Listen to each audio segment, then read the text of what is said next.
So it's January 2024. We're in a new year. It is resolution season, goal setting season.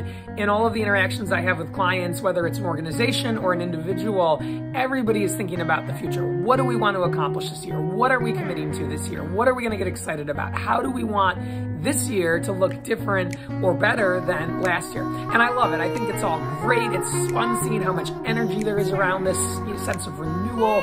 But there's something I think is equally as important, and we are focusing much less on it.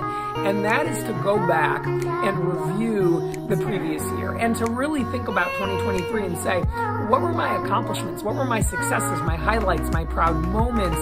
What was this year about for me in the past? I remember when I was about to leave corporate America, my last few years working for an organization, I had my direct reports do this with me. And in a couple of cases, we took a whole day and just did them all back to back to back for 8 hours. And in a couple other cases, we split it up and did 2 half days. And I remember the teams that I led through this process got really creative and innovative with it. Some people made dioramas, other people had kind of a show and tell box, and they had all these trinkets and souvenirs coming out of a shoebox. Other people did PowerPoint presentations. A couple of people made kind of memory books or photo books where they were paging through. And a few things stood out to me. Number one, everybody treated this process very holistically. It wasn't just about their professional success or their career success. It was about their overall success. People talked about travel and these destinations that they'd always wanted to go to and finally did. They talked about their family and the people they cared about. My spouse did this. My kids did this. We sent a kid to college. So-and-so joined the Little League team. We had a daughter that went to prom for the first time. So that was cool to see people cheering on those around them.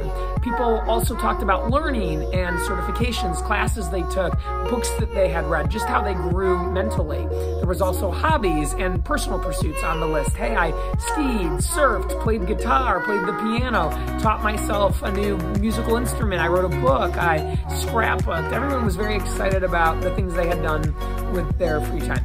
And then there was definitely a sense of people's accomplishments, personal, professional success. I got promoted. I took on a new role. I was part of this project that really challenged, stretched, and grew me.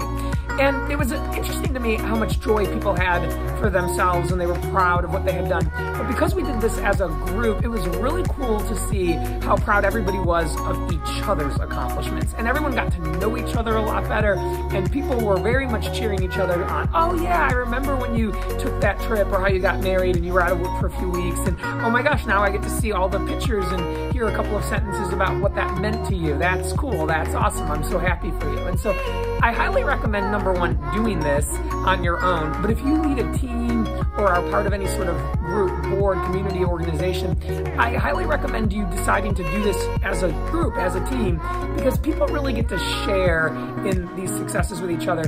The exercise is really interesting because it reminds us of what makes us tick, what our values are, what we're proud of. Sometimes it helps us identify spots where we've been a little out of alignment or balanced. We might say, gosh, I had a really great year professionally and I took on a new role and I oversee a much bigger team and I make more money, but you know, I don't really have a lot on the personal side, or vice versa. You might say, gosh, I traveled, I spent a ton of time with friends, got reconnected with people I cared about. I'm so proud of all of that, but I feel like I've been slacking a little bit with other areas of my life. So doing this is a really good way of checking in with yourself, seeing where you're at, seeing what matters most to you, feeling proud, confident, courageous, brave as you go into your planning of 2024. Sometimes it actually helps to do this 2023 year in review first, because it sort of shapes what you want to commit to or what you even think is possible for yourself in 2024. So I know it's a little bit into January. We're coming into the 3rd week of January, but it's not too late to do this.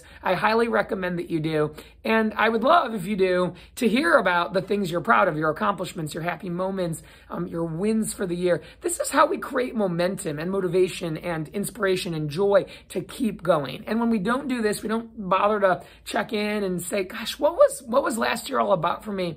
We sometimes get a little lost in where we are with our development. So year in review, write it down, put it on paper, think about it, share it with somebody else, ask your family to do it with you, make a game out of it, make it a team activity. But this is something that I just highly recommend everybody does before the month is over. You won't regret it. Enjoy it. Let me know how it goes. Hope everybody